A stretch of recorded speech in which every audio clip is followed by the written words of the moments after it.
Go straight to. Hi, everyone, and welcome. Thank you so much for joining us for the final session in Aracari's 2025 Masterclass series. So we'll just take a couple of moments to let everyone join before we get started. Today's session, as you'll all know, is all about Peru, which is the destination where Aracari first began. And it's a place really that is still at the heart of our story. It remains our signature destination where our roots are deep, long-standing relationships, and local insight allow us to craft journeys that are truly one of a kind. So today we'll be taking a closer look at how to experience Peru's iconic highlights, Machu Picchu, Cusco, the Sacred Valley, Lima, and beyond, all through the lens of a tailored travel specialist. So before we begin, a quick introduction. I'm Alice, Aracari's marketing lead, and I oversee everything from social to storytelling and guest communications. So if you've engaged with us before, it's likely our paths have already crossed. Just some super quick housekeeping notes. So this is a webinar format. I know it can be a bit confusing that you can't see everyone else that's joining here, but you're here as our audience, and it's wonderful to see that so many of you have joined us today. If you've got any questions throughout, please just use the Q&A box at the bottom. I'll be keeping an eye on that throughout, and we'll be answering everything at the end. And just a note to say that this session will be recorded in its entirety, and we'll share the full replay with all registrants after the event. We're also joined today by two of our senior team members, Mark, our senior travel designer, and Juan Jose, our product and experience manager. So they'll be part of the conversation throughout with Marisol, and then they'll be helping answer any of the questions at the end. So with that then, I'm delighted to hand things over to Marisol, founder of Aracari, who will guide us through today's exploration of Peru, seen through our eyes. So Marisol, over to you. Thank you, Alice. Thank you so much. It's a pleasure to be with you all here. If this is the first time you're joining us, welcome. And if you've been with us before previous sessions on family travel and when and where to travel to South America, it's a pleasure to have you back. Today, we take a deeper look at Peru, at what makes it truly exceptional beyond the classic postcard of Machu Picchu. With me are two of my most trusted colleagues, Mark and Juan Jose, travel designer and product manager. They'll join me for the Q&A at the end, so drop your questions in the chat as we go. So, a little bit of context first. About Peru. Peru is one of the largest and most geographically diverse countries in South America. Bordered by the Pacific Ocean to the west, Ecuador and Colombia to the north, Brazil and Bolivia to the east, and Chile to the south, Peru sits firmly within the tropics, yet its landscape is anything but uniformly tropical. Thanks to its dramatic geography and climate, Peru hosts more than 80 distinct ecosystems. You'll find everything from the world's driest deserts to lush Amazonian forests. Along the 3,000-kilometer coastline lies Lima, the capital, where the narrow coastal plain quickly gives way to the towering Andes. Here lies Huascarán, Peru's highest peak, soaring to 6,768 meters. It is part of the Cordillera Blanca, the highest tropical mountain range in the world. The Andes descend eastward through cloud forests and montane jungles into the Amazon basin. This journey through shifting altitudes creates a rich mosaic of ecosystems that are not only breathtaking, but also the basis of Peru's extraordinary biodiversity.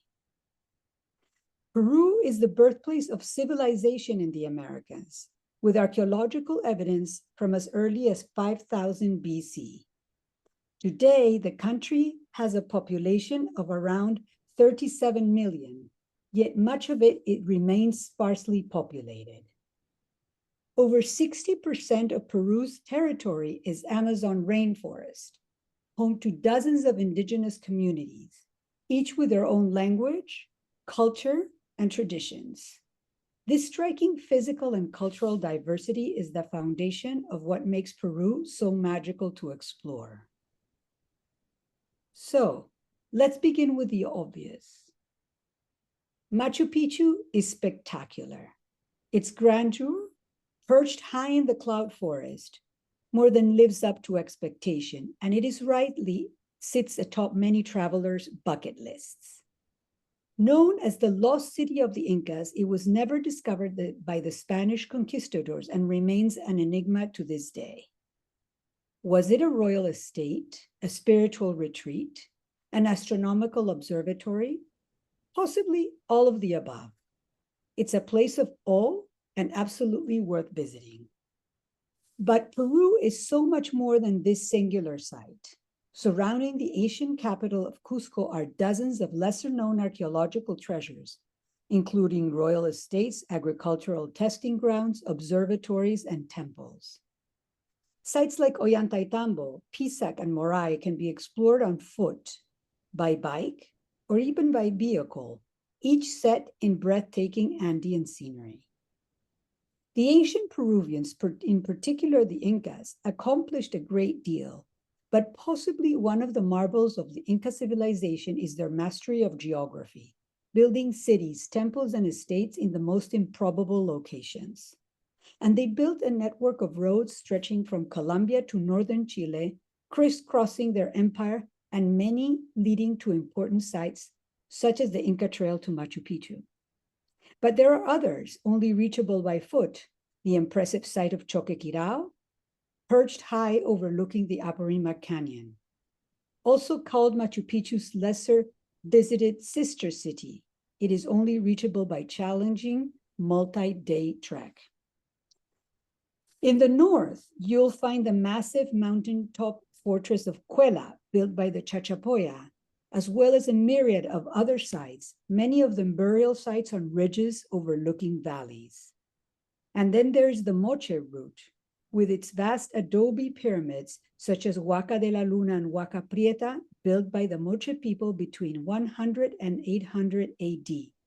And Chan Chan, the largest adobe city in the world, corresponding to the Chimú culture, also predating the Incas. Some of the most interesting museums housing gold and silver objects found in these sites are also found here. And then there's Caral, a UNESCO World Heritage Site that predates the Incas by thousands of years, considered the oldest city in the Americas. Altogether, these sites tell a story of a sophisticated, interconnected network of civilizations that make Peru an archaeological treasure trove. But Peru's human tapestry is as rich as its geography. While the country is often known for its ancient ruins, what truly makes it unforgettable is the living culture. Over 90% of South America's known archaeology is found in Peru, but the country's allure doesn't end with stonework and ruins. Peru boasts spectacular colonial architecture, especially in the historic centers of Lima, Cusco, and Arequipa, UNESCO World Heritage Sites. The Spanish brought Baroque churches, civic plazas, and elegant mansions. And over this time, these European forms blended with indigenous artistry to produce a vibrant fusion unique to Peru. Today, Peru's population is a rich mix of indigenous groups and immigrant communities, including Spanish, African, Chinese, and Japanese descendants. This diversity influences everything from music and clothing to food and festivals. One of the lesser-known marvels of Peru are the myriad of festivals that are held throughout the year, especially in the mountains, celebrating Catholic festivities often syncretized with pre-Hispanic ancient rituals. Or Lord of the Tremors, held every Holy Monday, and Corpus Christi are celebrated with fervor in the city of Cusco and are worth planning a trip around.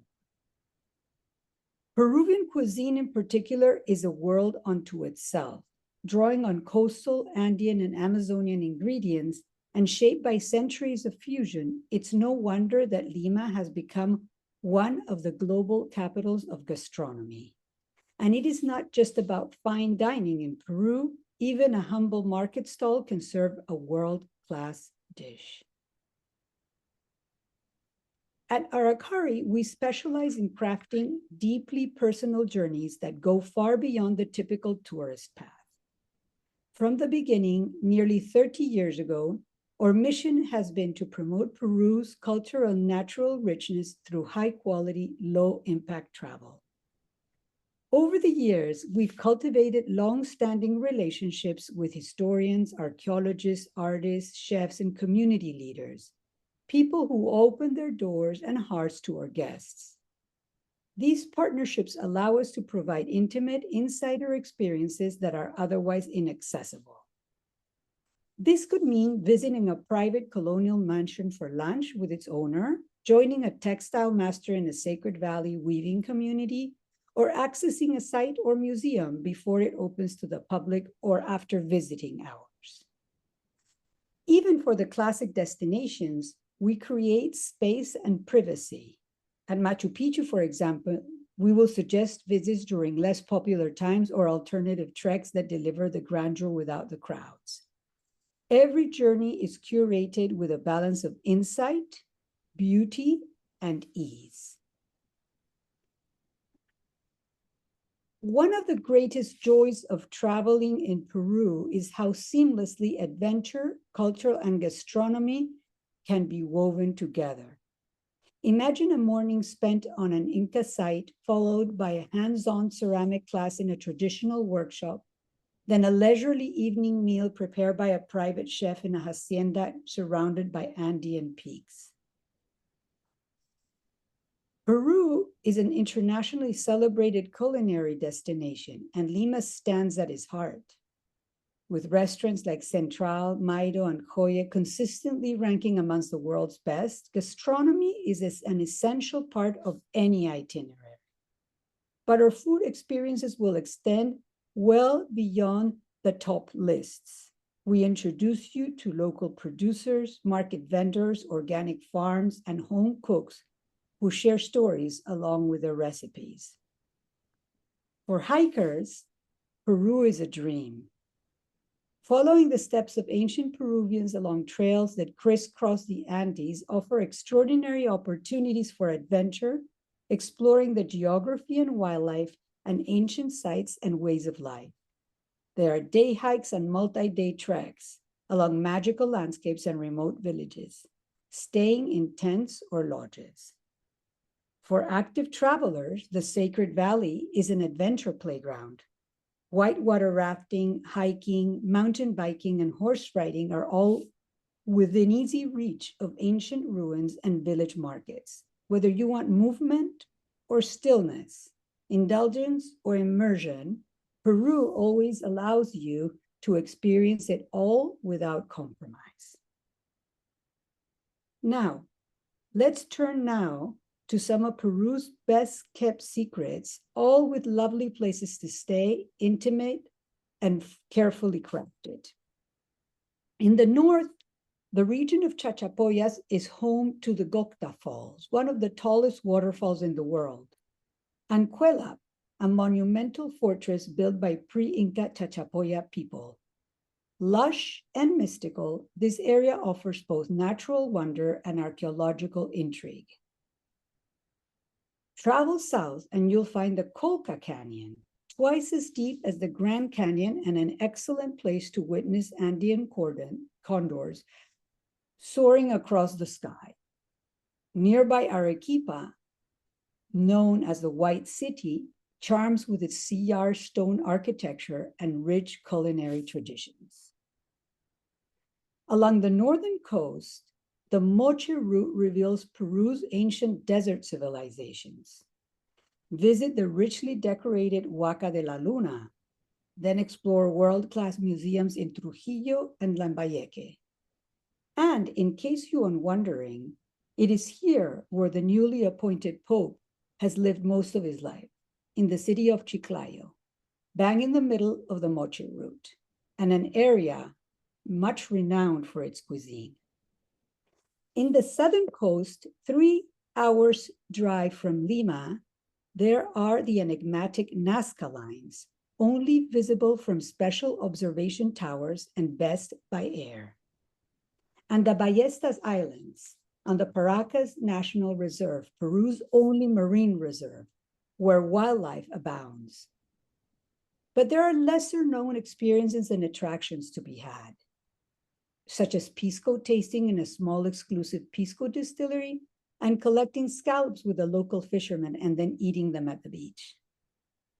And of course, there's the Amazon, with conservation-focused lodges accessible only by boat or plane, or guests can explore jungle trails, spot rare wildlife, and learn from indigenous communities. It is a true immersion in one of the world's most vital ecosystems. Amazon cruises are a wonderful way to explore the rainforest, facilitating access to some of the world's most remote ecosystems in absolute comfort and indulgence. Excellent guiding, food, and service are the highlights, but so is finding the right cruise, lodge, or experience for you. Whereas the routes are often similar, what changes is the style of the boat. And we believe that making sure this is suited perfectly to each guest is part of the magic. So this is where Aracari comes in. What sets Aracari apart isn't just where we take you, but it's how we take care of you. From the first approach, we listen to you in order to make sure we understand your motivations for travel, your intentions, and your requirements, and the type of trip you want, whether you're seeking an adventurous trip while traveling with friends, or a family trip while traveling with children, or a trip surrounding a particular interest. You're in good hands with Aracari. Then once the trip is designed, keeping every detail in mind, we make sure your experience on the ground is seamless. From the moment you arrive, every detail is considered. We handle all private logistics, book accommodations, we've personally vetted, and match you with guides who are not just experts, but also companions and storytellers. Many of our guides are scholars, artists, or conservationists in their own right. We believe luxury lies in freedom, freedom from rigid schedules, from tourist crowds, from cookie-cutter experiences. Instead, we offer personalized pacing, quiet moments, and immersive attractions. And all along the way, our local team is on hand 24/7 to ensure your journey runs smoothly, meaningfully, and effortlessly. So, just as a final thought, Peru is a destination of layers, of story, of landscape, of memory. With the right guidance, it can offer life-changing experiences that connect you to both history and humanity. If today's session has sparked ideas, I invite you to reach out. We'd be delighted to start crafting a journey tailored just for you. So now this is the end of my talk, and Alice, you pick up from me and we can continue the conversation. Yeah, great. Thank you, Marisol. So yeah, as we mentioned, everyone, feel free to drop any questions into the chat. The first one we've had through is specifically on Lima and how many days you would how many days you would need in the capital to experience the food, culture, etc., and what a typical Aracari journey looks like. I think I'll thank you for the question. I think I'll leave it to Mark to answer. Then he's our expert. Thank you very much. Well, yeah, Lima is the starting point for most of our trips, yeah, really 2 nights is the minimum to give yourself a full day to explore the city, the historical highlights, as well as to sample some of the culinary scene, whether that be through a tasting tour, visiting local markets, perhaps a cooking class, or just restaurant reservations at one of the many excellent restaurants. But Lima's got so much to offer, so the more time, the better. An extra day you could spend exploring the many art galleries and other cultural activities, such as visiting an Amazonian community or some of the many museums. So yeah, Lima has a lot to offer. 2 nights at a minimum, ideally 3. Right, cool. So another question is around what is the best way to travel around Peru? Is there trains? Do you go by car, plane, etc.? What's the kind of itinerary look like to connect the different elements of a classic highlights itinerary in Peru? I mean, you can travel. Normally, most people, because of the geography of Peru, is complex. Like you can't really cross from the sea, from the coast to the jungle across. You need to. The roads are like from north to south kind of thing. So it's complex to drive, but it's doable. But we normally organize trips when people are traveling by plane from Lima to the different destinations. I don't know, Juanjo, maybe you want to add a little bit more about, traveling overland, because that I think you know more about that.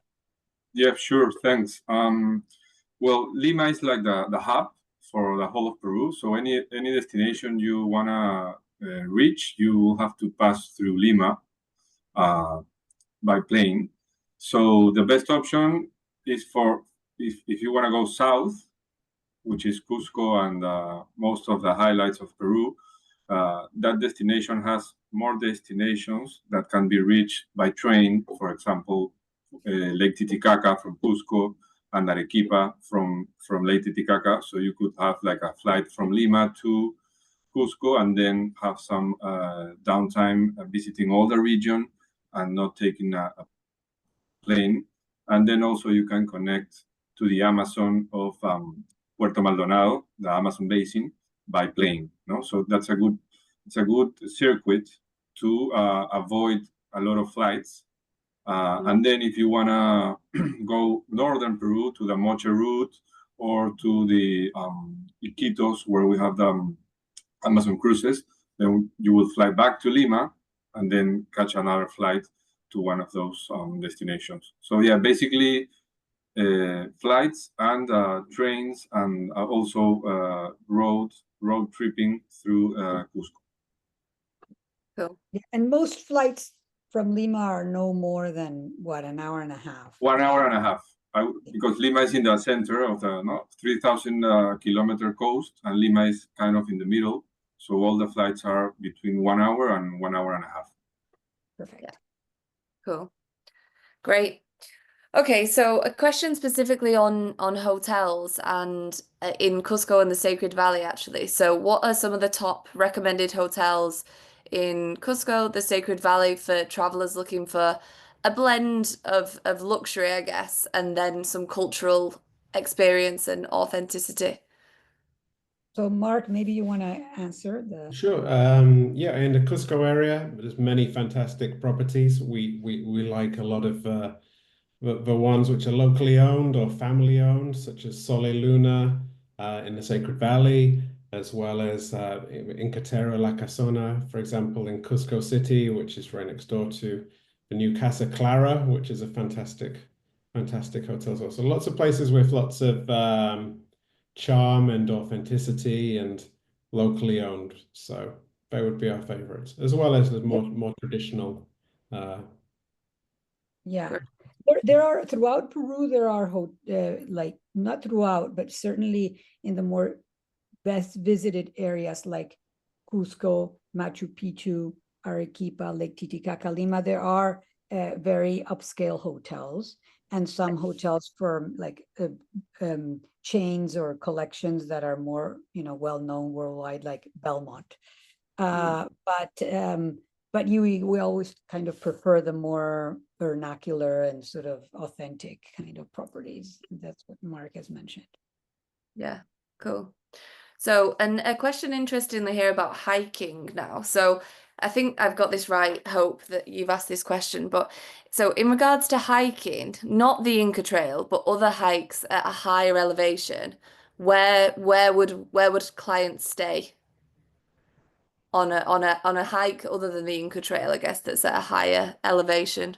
Do we have any lodge to lodge No. trekking? Again? Yeah, well, I'm happy to answer this one.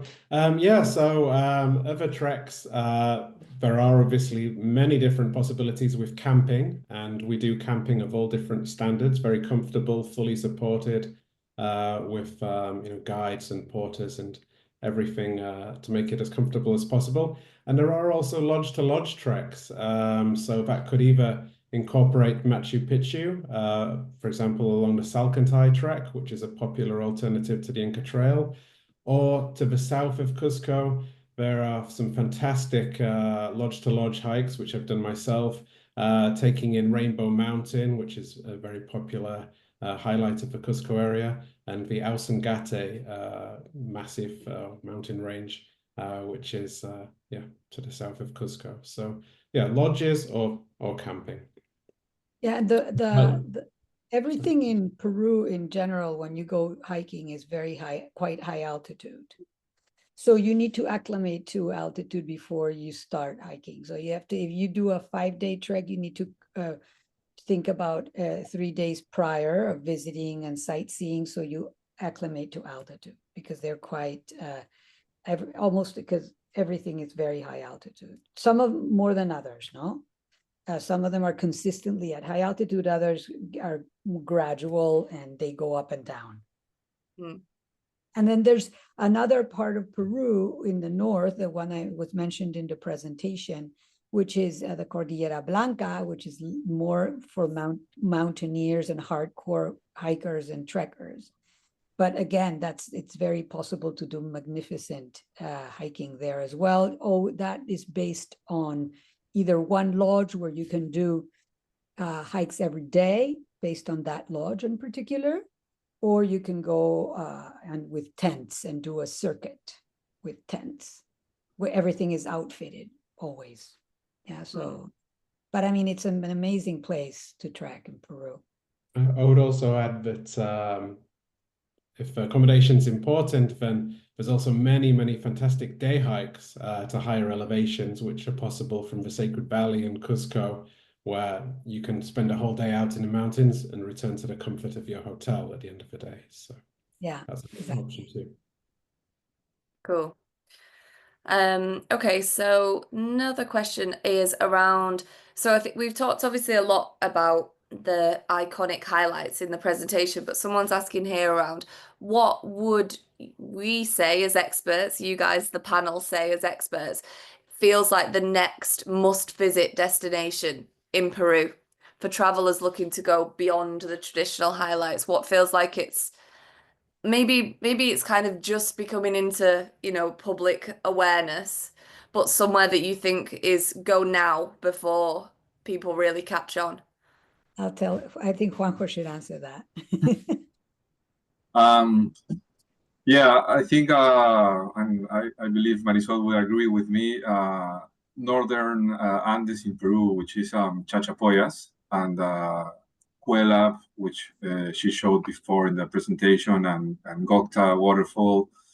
I would say that is like Cusco and all that area 30, 40 years ago still, no? So it's very remote still, very unique. Not much tourism yet, but there's nice family-owned and run lodges like Gocta Natura, which is of a friend of ours. So and service and accommodation is world class. And yeah, I think going to see Cuelap, which is, they call it here the second Machu Picchu, because of its size and its grandeur. With no one out there, pretty much, I would say it's a must do, especially now because it's an upcoming destination that will probably be more visited in the next few years. Yeah, I agree.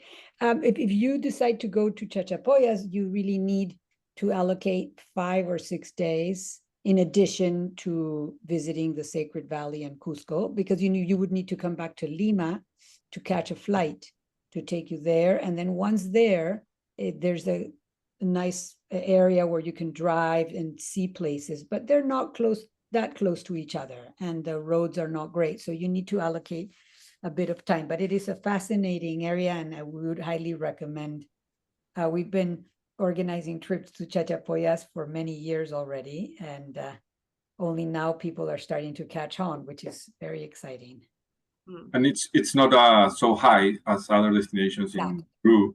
It's a different ecosystem as well. It's a more of a cloud forest with a lot of wildlife, a lot of rain, waterfalls, and rivers. So it's kind of different than the more known Andean picture, let's say. No, it's a completely different ecosystem, which also warmer, not so cold, and where a massive culture, the Chachapoyas culture, live there. So there's many interesting things to see besides archaeological sites like Museo de Leimebamba, which hosts many. I think I don't know if there's more mummies in one place than in that museum, and also there's many treks like Laguna de los Cóndores.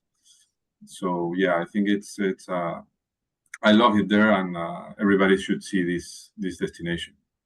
Absolutely. Great. Okay, just one that's a bit more logistical, actually. So what are the new rules now for entry to Machu Picchu? Does the traveler need to carry their passport with them for entry? Mark, I wouldn't know what to answer. So. Yeah, well, passports are essential for booking tickets to Machu Picchu, and the way tickets are issued these days, it is more and more important to book as far in advance as possible. So you do need to provide your passport at the time of booking, ideally 2 months or more ahead of time, and your passport name, and your passport number will be registered on the ticket. So there are checkpoints at Machu Picchu to make sure everything matches up. It's all to prevent resale and that sort of thing. Yeah, the way Machu Picchu tickets used to be were you could buy a ticket and you'd have access to the site for the whole day. But now, to control the flow of guests and to make sure it doesn't become too overcrowded, there are several different trails within the site, and tickets are now issued in hourly time slots so that the flow is a lot more even throughout the day, which does help. It does help. And yeah, so there's not really any particular time of day where it's more crowded than any other, fortunately. So, yeah. Cool. Okay, so last one then, unless any more late questions are dropped in, but I guess we've sort of talked around this a little already, but what types of bespoke experiences are most appealing to Aracari travelers who've already visited the classic highlights of Peru? So I guess maybe around, rather than the destinations we spoke about, some of the experiences that Well, are available. I'll think let Juanjo answer, but my view is that people are very interested in lifestyle experiences, things that connect them to local people, and they meet through perhaps arts and crafts, or shopping or food, but it's about connecting and understanding the place. Juanjo, I don't know if you want to add something, or maybe. Yeah, I completely agree with you, and I think, and our clients have said it many times, that many people come because of Machu Picchu and Cusco, but at the end, all the experiences we offer and create around it are the true highlights, no? And meeting artists, having a lecture with a National Geographic journalist that has been studying all the Cusco area for many years, having like a fireside chat with him, and all this insider access that we create through our local network is what highlights enhances the experience of all our travelers when they come and see Machu Picchu and Cusco. Absolutely. Yeah, I agree. Great. Perfect. All right. Well, thank you everyone for joining us. Thank you for engaging and the questions. As we mentioned, we'll send the recording round in the next couple of days, so you'll be able to watch the conversation back. But thank you, and thank you to our panelists. Thank you very much. Thanks, Great. everyone. Thanks for Bye. joining. Bye-bye.